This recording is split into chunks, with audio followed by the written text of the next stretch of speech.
AI is not the enemy. So if tasks can be completed entirely by AI, then we need to ask whether it is truly assessing students' learning. When students rely too much on AI, they may finish the assignment, but they lose the opportunity to grow. AI can assist you, but it should not think for you. Hi, everyone. Welcome to AssessPrep Insights. The education landscape is shifting faster than ever, and we're here to make sense of it all. In this podcast, we sit down with inspiring educators from across the globe to talk about the future of learning. From the rise of artificial intelligence to the evolution of student assessments, we're diving into what's truly changing in our classrooms. I'm your host, Siddhi from AssessPrep, and I'm thrilled you're tuning in today. Today, we have an absolute incredible guest joining us, Eliseo. He's a certified secondary science teacher, bringing over 32 years of progressive classroom experience in general science, IGCSE biology, MYP science, and IBDP biology. Having taught both in Philippines and Indonesia, Eliseo has a truly global perspective in international education. His impact goes far beyond the classroom. He spent about 14 years in administration, 8 years as principal, and brings invaluable insights as an IB examiner and a former IBDP coordinator. With his deep commitment to student development and academic excellence, I couldn't think of a better person to discuss the evolving world of education with us today. Eliseo, thank you so much for your time today and welcome to the podcast. It's great to have you here. Hey, good morning. Thank you for having me. Okay, great. So we'll start with the first question that we have for you. I'd love to understand about your journey as an educator, what you've done. Like, I know we've spoken about it, I've introduced you, but I'm sure there's so much more to your educator's journey and your journey in education. So if you could tell us about it. Yeah, I've been in education for, I think, a long time now. And it's just really something. It's the first time that I'm going to be interviewed about my practice in education. And since I've taught science across different curriculum, and I also work in some leadership roles, and I think this experiences that I had shape how I see learning, assessment, and student growth. Okay, so yeah. Okay, great. Can you tell me a little about your approach to teaching, approach to education? How's that evolved over these years? All right. So my teaching journey. For me, teaching is not just a content delivery. So for me, teaching has never been only about delivering information or completing the syllabus. Of course, content knowledge is important, especially in science and biology. But I believe the real purpose of teaching is to create meaningful learning experiences. And a teacher's role is to help students question, explore, connect ideas, and slowly build confidence in their own ability to think. Now, in my classroom, I want students to see science not just a subject they need to memorize, but as a way of understanding the world around them. So when students learn biology, for example, they are not simply learning terms, diagrams, or processes. They are learning how life works, how systems are connected, and how scientific thinking can help them make better decisions. So I believe that every student can learn when the classroom is purposeful, caring, and relevant to their lives. Some students may learn quickly while others need more time, more guidance, or different approach. That is why I try to create a classroom where the students feel challenged, but also supported. For me, good teaching combines knowledge, compassion, patience, and the ability to make learning meaningful. So, a successful classroom is not only one where students get high marks, it is also a classroom where students feel safe to ask questions, makes mistake, try again, and develop confidence. So I want my students to leave the classroom not only with scientific knowledge, but also with curiosity, responsibility, critical thinking, and the ability to apply what they have learned in real life.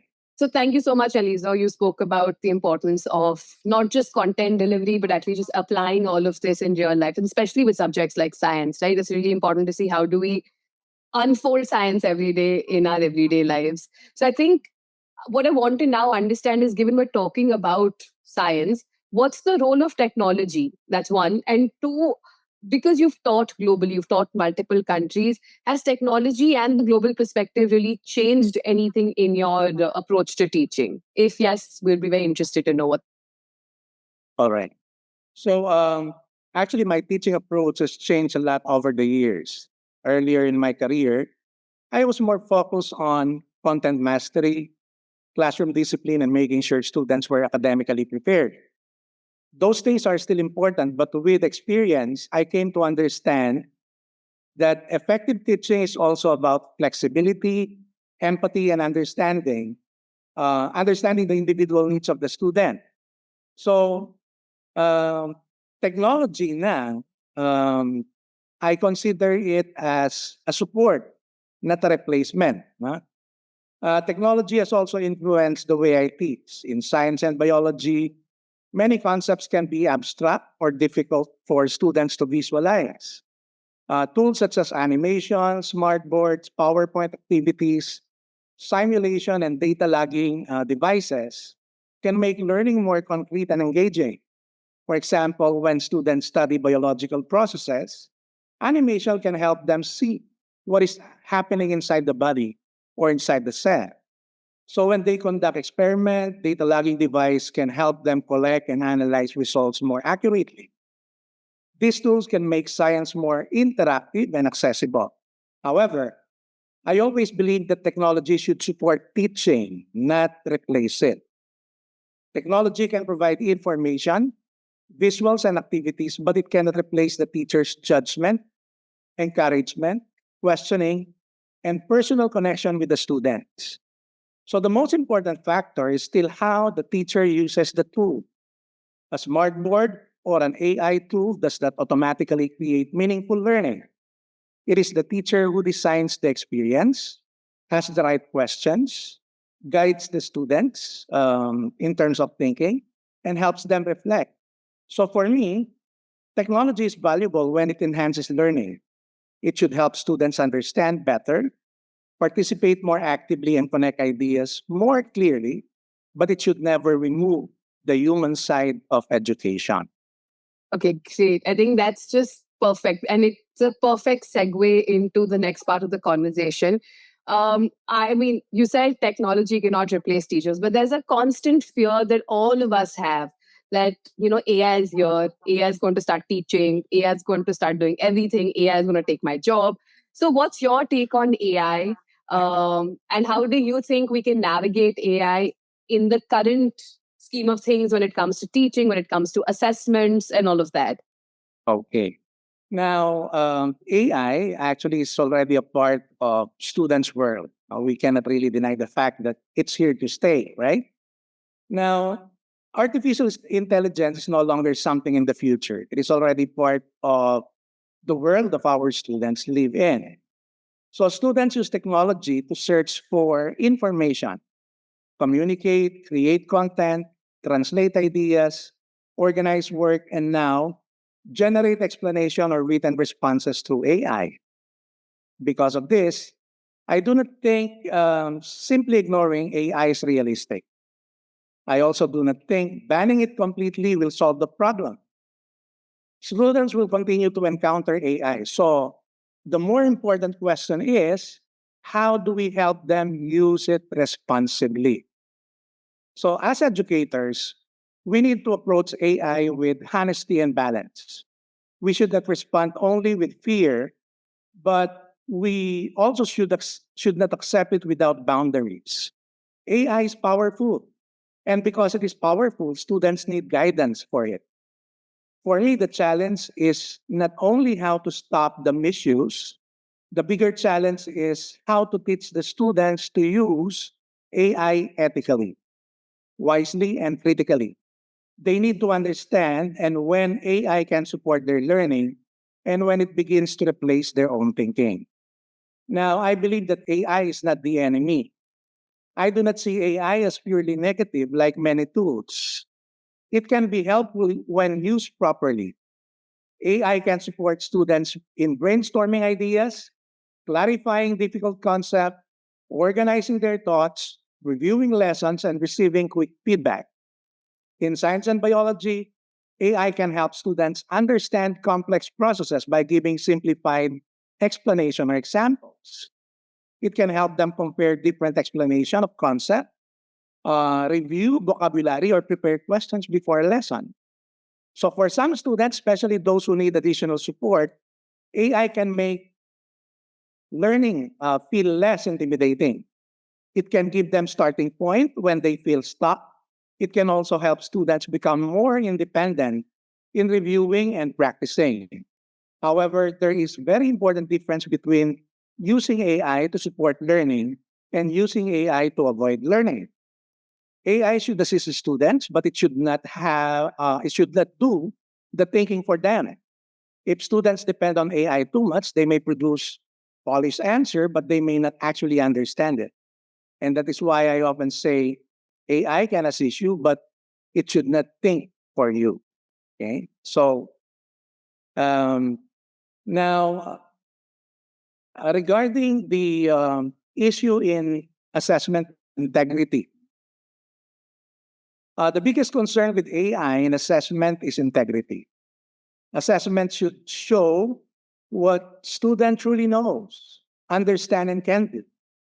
It should give evidence of learning, not just evidence that a task was completed.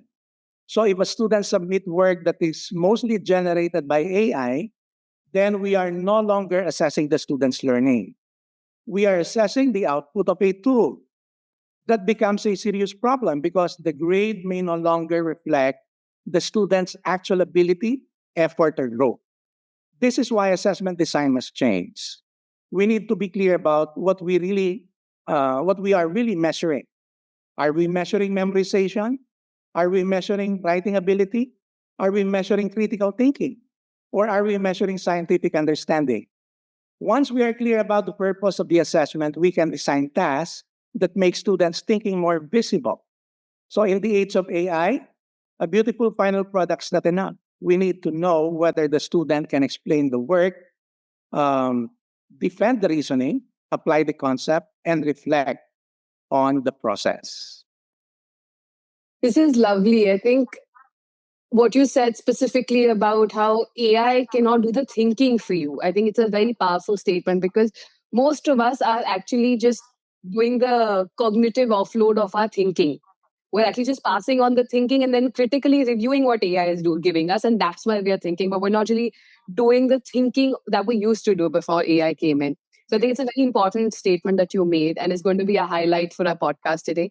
I'm actually interested in knowing that everything that you spoke about, academic integrity, not passing on the thinking, or teaching the ethics behind AI to students. Could you give us a couple of tips in terms of how you're doing it in your class? Maybe one or two tips that we can all sort of use. All right. One of them will be a clear boundary is actually needed. Students need clear boundaries. Students need very clear guidance about AI. So they should know when AI use is allowed, when it must be acknowledged, and when it is not appropriate. So without clear expectations, students may become confused. Some may think that because AI is available, it is acceptable to use it for everything. Others may use it without understanding that they are crossing the line. So that's the problem, right? So we need to teach the student the difference between support and dependency. For example, using AI to clarify a concept or generate practice question may support learning, but asking AI to write the entire responses and submitting it as one's own work, it's actually different. So students need to learn that AI is not always accurate. Okay, AI can sound confident even when it is wrong. That is why students must learn to check information, compare sources, identify possible bias, and use their own judgment. And the goal is not only to create rules, the goal is to develop responsible learners who understands why the rules matter. So it is really very important not to set clear boundaries, particularly when teachers are setting their assessment. Now, assessment as well. assessment needs to evolve. Okay? So AI is forcing us to rethink assessment. So traditional take-home essays, generic written tasks, and final product-only assignments are now more vulnerable to misuse. So if tasks can be completed entirely by AI, then we need to ask whether it is truly assessing students' learning. This does not mean we should remove written work or traditional assessments completely. They still have the value. But we need to include more assessment method that shows the learning process. For example, we can include drafts, reflections, oral explanations, practical investigation, process journal, classroom-based tasks, and opportunities for students to defend their ideas. In science, students can explain their hypotheses, justify their method, analyze results, discuss limitations, and explain their conclusions using evidence. These kind of tasks make the students' thinking more visible. They also encourage students to take ownership of their learning. So when students have to explain how they arrive at an answer, it becomes clearer whether the understanding is truly their own. So the final product still matters, but the process tells us much more. Okay. Now, I guess academic honesty must remain central in these things, especially now that the students have access to AI tools. But I believe integrity should be taught, not only enforced. If our response to AI is only to catch, punish, or restrict students, we may miss an important opportunity to educate them.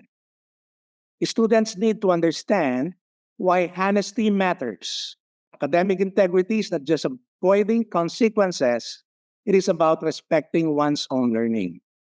So when students rely too much on AI, they may finish the assignment, but they lose the opportunity to grow.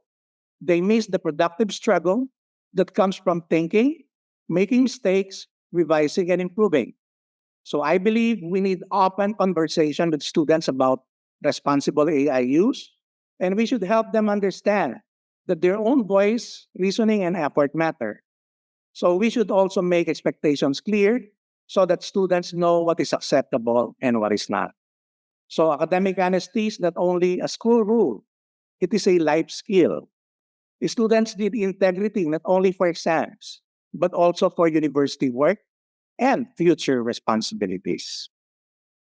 I completely agree. And I think I like the idea of how it's something which happens in the class and then it goes up to university and life skills, things like integrity, honesty, all of it. So I have two follow up questions. One, so do you have these open conversations in your classroom where you talk about integrity, where you say that, we know there is AI, but this is the acceptable use? And second, if teachers were to, start doing all of this, do you think it's extremely time consuming for teachers, right? If they were to find a graph, if they were to find these kind of authentic assessments, do these oral evaluations that you spoke about. So how do you think teachers can balance it, because they want to ensure students learn and judge the process? So what is it that teachers can do? What is it that you do that helps you really check that process, grade that process, or be invested in that student's learning? Um, well, first, I think assessment really need to become more layered. And so when I do the assessment in the classroom, or even before the assessment, I usually talk to my students about these things. What are the what are the skills that are being assessed, and what's the importance of that? And I usually relate it with um, the way they deal with the assessment, because there are times, and I'm really surprised that um, a grade 11 student can come up with something as good as a university student. and and with those things that they submit to you, uh, you know right away that, well, it's not really their work. Now, I don't really put them on the spot, but rather I actually give them some hint on what do I think about the type of assessment, and I will even tell them it's perfect. But the thing is, did you even really make it? Um, is this assessment really reflective of the skills that you develop for the subject? Okay. Now, that's why when I talk to them about assessment, when I say a while ago that um, assessment should evolve, no?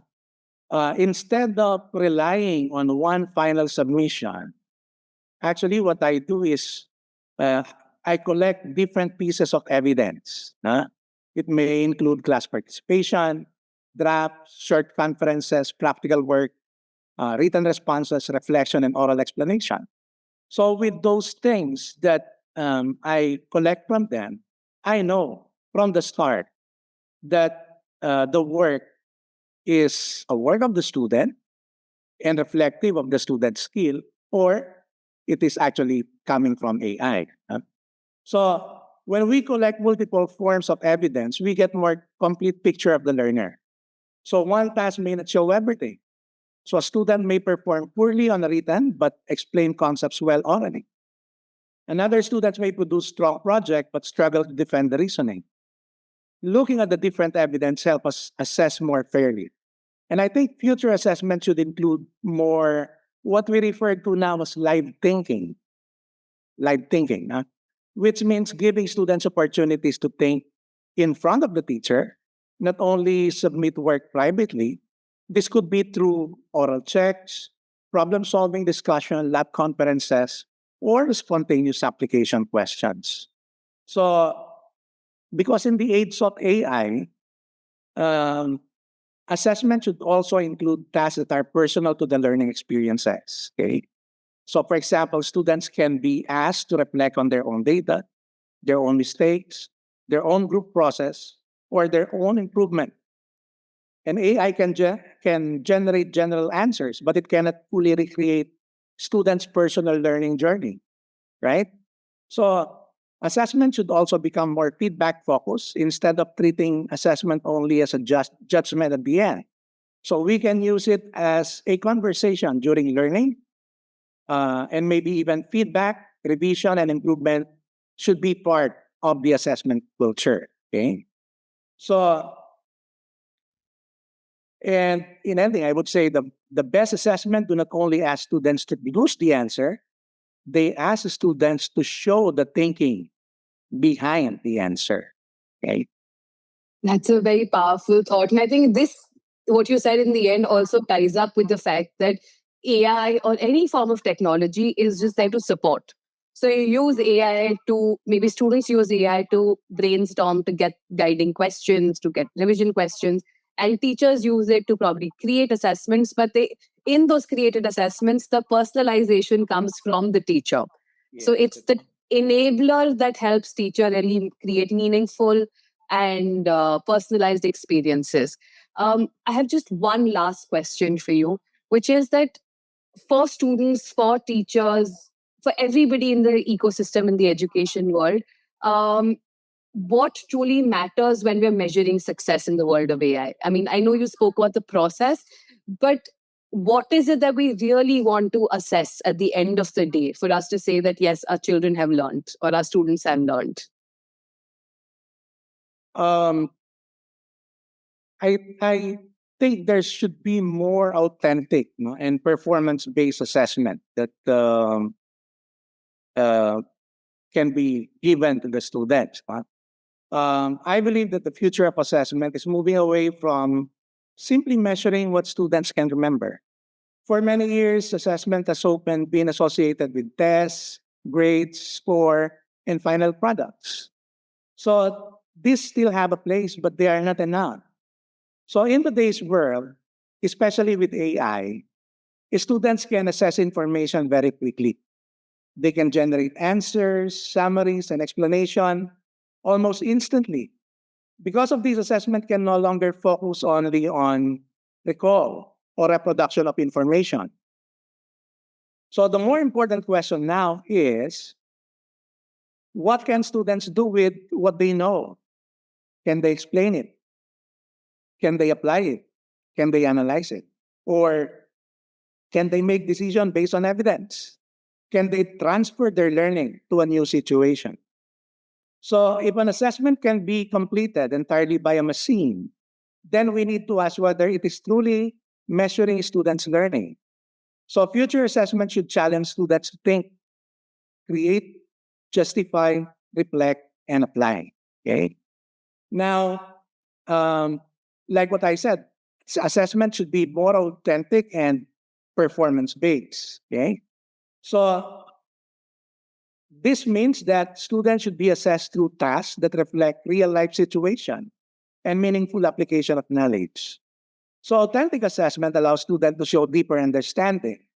It reveals not only what they know, but how they think. For example, when students conduct practical investigation, they must make decisions, solve problems, evaluate results, and communicate findings. This gives a clearer picture of their learning than simple recall tests. So performance-based assessment also helps students see the relevance of what they are learning. So they understand that knowledge is not just passing the exam. It can be used to solve problems, make decisions, and understand the world. Now, I also believe that assessment will become more personalized in the near future. Students learn at a different speed, have different strengths, and express understanding in different ways. A single test does not always capture the full ability of the learner. So, personalized assessment means giving students different opportunities to demonstrate understanding while still maintaining clear standards. Some students may show learning well through written explanation, others may demonstrate understanding through presentations, project, practical task discussion, portfolios, or even oral defense. This does not mean lowering our expectations. It means making assessment fairer and more meaningful. So learning objectives remain clear, but students may have more than one way to show that they have achieved them.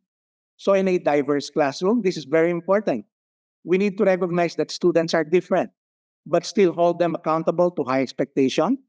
And personalized assessment can help students feel seen, supported, and challenged. Okay, so um, ownership of learning matters. So in the future of assessment, ownership of learning will become even more important. With AI and digital tools, a student may be able to produce impressive work very quickly.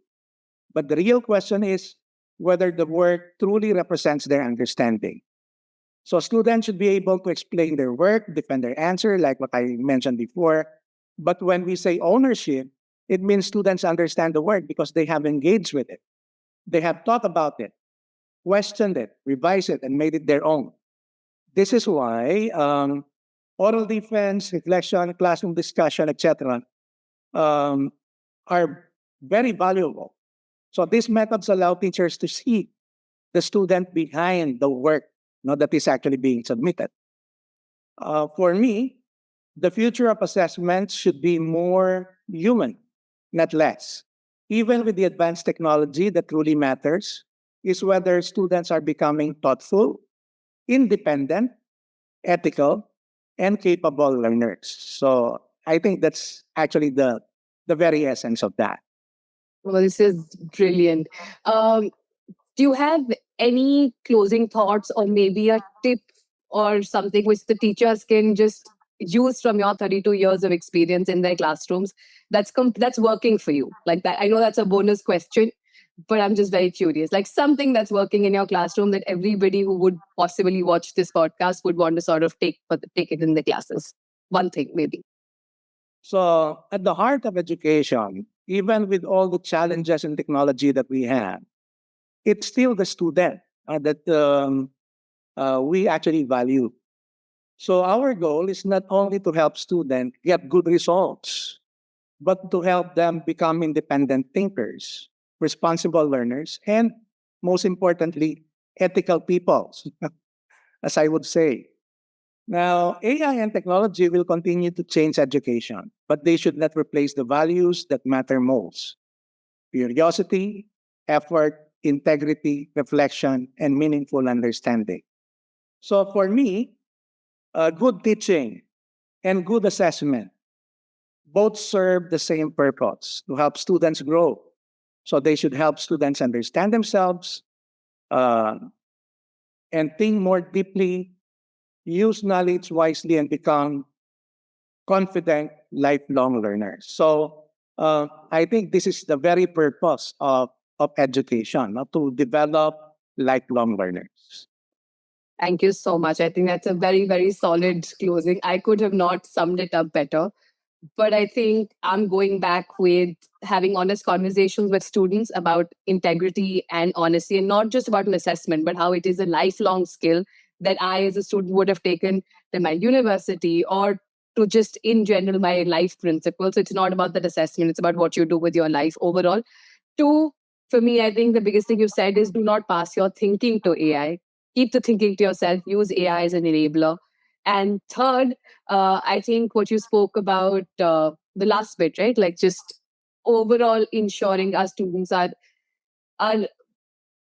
they're nice, there's empathy, there is integrity, so and there is lifelong learning. I think that's the core of any form of teaching, be it with AI, without AI, any tool, school, homeschooling, anything. It's all about ensuring that students become lifelong learners, they become curious, and they keep integrity at their heart. Thank you so much, Eliseo, for your time today. It's been lovely, lovely chatting with you and for all your insights. Thank you so much. Okay, thank you very much.